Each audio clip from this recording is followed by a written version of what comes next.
Nandito po tayo sa Marcos Best House at kasama natin ang ating mga nanay and tatay!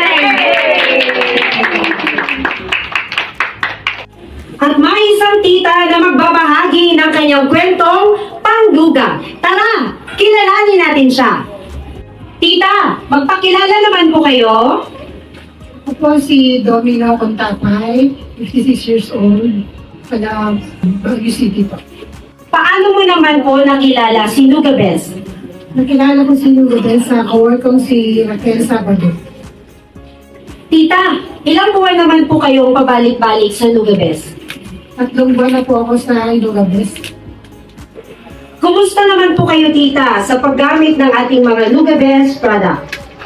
Sa loob ng 3 buwan kong paggamit ng Lugabes, dati mataas ang cholesterol ko, 287. Noong 2 months na nagpa-check up ako, after 2 months ko ng luga, nagpa-check up ulit ako, naging 140 na lang yung cholesterol ko. Tapos meron akong cyst sa breast, dati yun, malaki. Tapos nung nakita ko, yung resulta niya, lumiit na.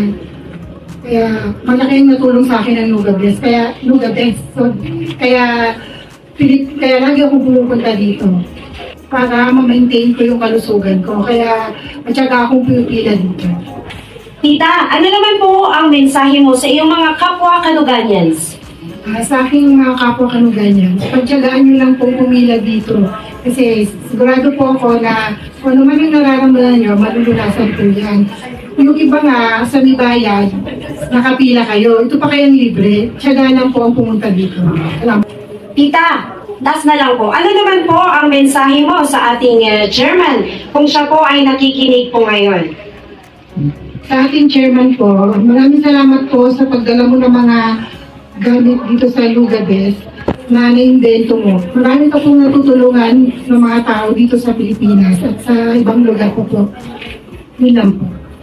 Maraming salamat, Tita Domino, sa pagbabahagi ng napakagandang karanasang pangluga.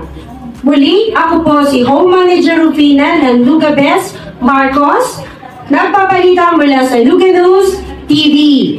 Kamsahamnida and Saranghayo! Yeah.